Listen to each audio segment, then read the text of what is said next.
So I grew up Catholic, and we went to church every Sunday, continued to go to church every Sunday through adulthood, and it was good. It was fulfilling. It was, everything that I knew. And then I got married. My husband was not Catholic, but we continued to go to the Catholic church. We were married for a couple years, and we had our first child. We were both serving in the United States Army, and it was just too much with both of us serving with a young child. So I made the decision to sacrifice my career that I had for 11 years and give all of that up, my steady paycheck and everything, and kind of anchor myself in my husband and my family. The month that all of my paperwork went through and I started my terminal leave from the military, I found out that my husband had been unfaithful for the first 4 years of our marriage. And so we had a really hard time for the next couple years. We moved across the country.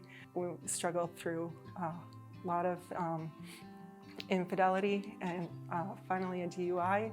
I called divorce lawyers. I considered suicide at one point. We conceived our third child in 3 years. It's a really hard time for us. And at that point, we were going to Catholic church still, and they didn't have a nursery. I had a 1-year-old, a 2-year-old, and a 4-year-old, and I just couldn't go to Catholic church anymore. My sister-in-law invited me to Grace Church, and I said, "Do they have a nursery?" And she said yes.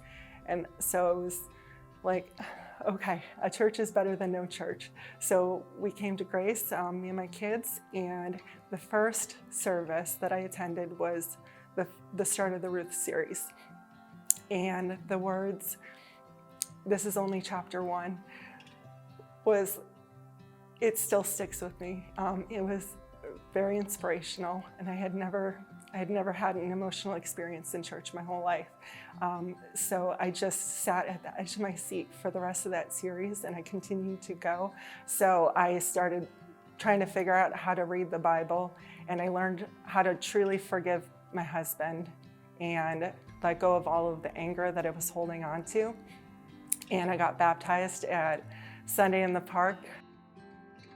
Our marriage is right now flourishing. I was praying and praying for people to learn the Word with. Now that I'm really excited about learning the Word, and I've got all of this hunger, and I was blessed with an amazing group of girls in a life group. And my husband now joined the Authentic Manhood group, and through that we've made close community in our neighborhood. And so we have a couple that's doing a Bible study with us as a couple, and then we both have our own Bible studies going on. And so we're reading the Word together. And recently he re-proposed to me, and we're renewing our vows this May. And so just so much good has come from me opening the door to grace and a new experience, and just changing my mind about religion and just saying yes to God. My name is Jenn, and I've been changed by grace.